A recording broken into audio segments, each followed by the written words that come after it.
Kevad on see aeg, kui hakatakse mõtlema juba suvele ja sellega koos ka kehale, et keha oleks toonuses, kaunis ja eriti siis, kui on mõni kevadine puhkusereis ka veel ees ootamas. Mis need parimad nipid siis on? Hakkab jälle pihta, kevad on ukse ees ja loomulikult rasvade põletamine, rasvad. Ja mida mina märkan ikkagi kevaditi, mis vahepeal küll kaob, kui ma käin kusagil päikse käes, siis tuleb selline naljakas apelsini koore moodi nahk, eriti naisterahvastel, eriti kintsudele, eriti tagumikule, et selle jaoks tegelikult on ikkagi vaja abivahendeid. Minu käes on sellised imekapslid,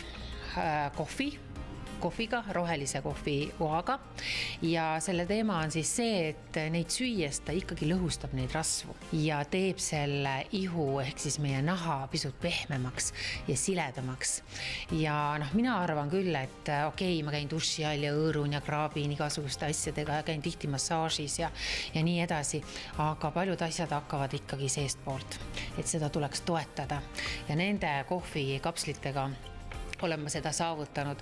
No kaua ma neid olen nüüd tarbinud, aasta jagu kindlasti, mina endal apelsini nahka küll enam näinud ei ole. Lähen järjekordselt oma suure lemmiku juurde, Supertrenn. Olen tarbinud mustikat hästi palju, kuid nüüd vahelduseks avastasin siis ikkagi ka kreibi. Ühe potitäie olen juba nahka pannud ja toimib tõepoolest, et see on võib-olla pisut sellise laisa inimese nüüd trenn, et võtadki selle liitri vett hommikul kannutäie, paned korgitäie 1,5 sinna konsistentsi nii-öelda ja jood päeva jooksul ära. Ta paneb jällegi seest poolt kõik need ainevahetuse keema nii-öelda ja rasvad liiguvad sinna kuhu vaja, ehk siis minema meie kehast.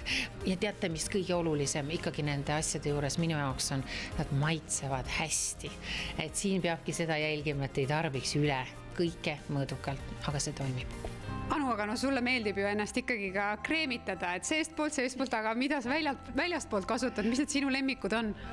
No siia sellele tootele võiks küll vist juba bravuuritar trükkida, sellepärast, et nii kaua, kui mina kehapoodi tean, nii kaua või nii palju, kui mina olen siin käinud, siis see toode läheb alati lupsti minu kotti ja siin mina kutsun seda jääkreemiks ja võib-olla mõnele tundub, et okei, et kuidas ma ikka talvel panen seda ja järsku ikkagi rohkem suveks või nii, siis tarbin talvel, mina armastan teha ja soovitan teilegi duši all siis kuum, külm ja siis lõpuks, kui tulete sealt välja, siis pange määrike seda nii-öelda jääkreemi peale.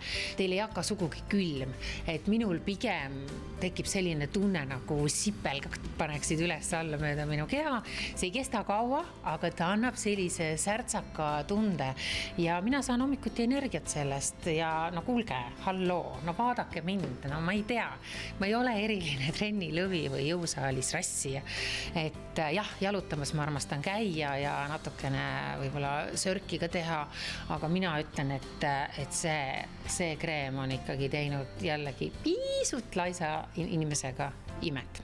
Ärge seda päris näkku nüüd endale toppigu, eks ole. No võib-olla mõni naine paneb ka siia tiivakestele. Mina olen pannud. Aga tegelikult põhilised kohad on ikkagi tagumik, kõhuke ja siis kintsud, jalad. Et mul jalad väsivad ära, ma käin kontsadega hästi palju.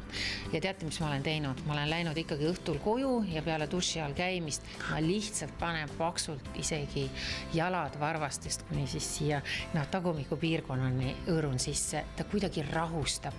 Et võib mõelda, et okei, peaks nagu õhtul järsku annab energiat või midagi. Ei, tegelikult ta ka rahustab maha. Et jalakreemina täiesti arvestatav. Ja kus sa oma varusid täiendamas käid? Mina käin laadimas ennast keha.ee. Nii, et kui teie tahate ka energiat, särtsu ja sama head välja näha, siis kehapood.ee.